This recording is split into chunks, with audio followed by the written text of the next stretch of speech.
Stage پر موجود ہند اور بیرون ہند کے مایہ ناز شخصیات کے تاثرات سے محظوظ ہوں اور ان کے پرمغز اور بصیرت افروز خطاب سے مستفید ہوں۔ تاریخ شاہد ہے کہ دارالعلوم دیوبند نے ایسے رجال علم تیار کیے ہیں کہ جنہوں نے اپنے علم کی روشنی سے ملک کے گوشے گوشے کو منور کیا۔ مولانا غلام نبی قاسمی اپنے علم و کمال کی وجہ سے ایک ممتاز حیثیت کے حامل ہیں۔ آپ دارالعلوم وقف دیوبند کے ایک کامیاب ترین اور مقبول استاد ہیں۔ حجت الاسلام اکیڈمی کو حضرت والا کی علمی توجہات حاصل ہیں۔ حضرت والا سے درخواست ہے کہ اپنے خیالات کا مختصر طور پر اظہار فرمائیں۔ اسٹیج پر تشریف فرما حضرت محترم حضرات علماء کرام،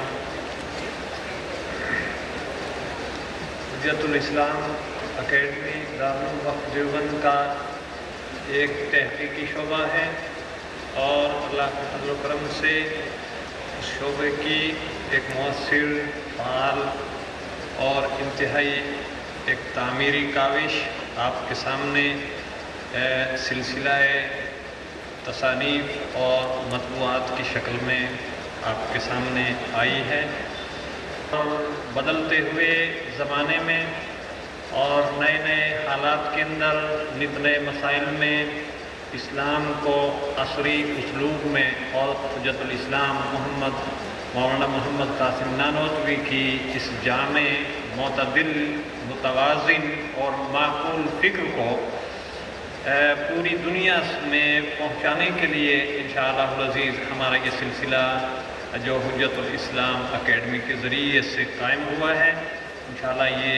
ہمارے وقف دارالعلوم کے لیے ایک مستقبل کی ایک اچھی علامت اور قاسمی برادری کے لیے انشاءاللہ العزیز ایک بہت بڑا ایک ضرورت کی تکمیل ہے۔ اور میں اس موقع پر درخواست کروں گا فرزندان قاسمی سے کہ ہر دن، ہر آن، ہر لمحہ نت نئے مسائل سے دو چار ہونے والے ان تمام مسائل میں جہاں روزمرہ انسان ضرورت محسوس کرتا ہے علماء کی رہنمائی کی، اور بالخصوص علماء دیوبند کی متوازن فکر کی، بالخصوص علماء دیوبند کی معتدل موقف کی، اور بالخصوص انسان ضرورت محسوس کرتا ہے آج کے انحراف، ضلال، گمراہی اور کجروی اور کج فہمی اور کجراہی کے اس دور کے اندر علماء دیوبند کی اس متوازن فکر کو، جو حضرت نانوتوی رحمۃ اللہ علیہ کی اصل فکر ہے، جو دارالعلوم کی فکر ہے، جو اکابر دیوبند کی فکر ہے، جو الحمدللہ اس وقت ہندوستان ہی نہیں بلکہ پوری دنیا کے اندر مسلمانوں کی ایک معقول فکر ہے، مجھے امید ہے کہ انشاءاللہ العزیز عزیز محترم مولانا محمد شکیب قاسمی اس فکر کو آگے لے کر بڑھیں گے، اور انشاءاللہ العزیز ہمارے جو نوجوان ٹیم ہے اس کی حجت الاسلام اکیڈمی کی، وہ ان کے ساتھ ہے۔ اور اس شعر کے ساتھ میں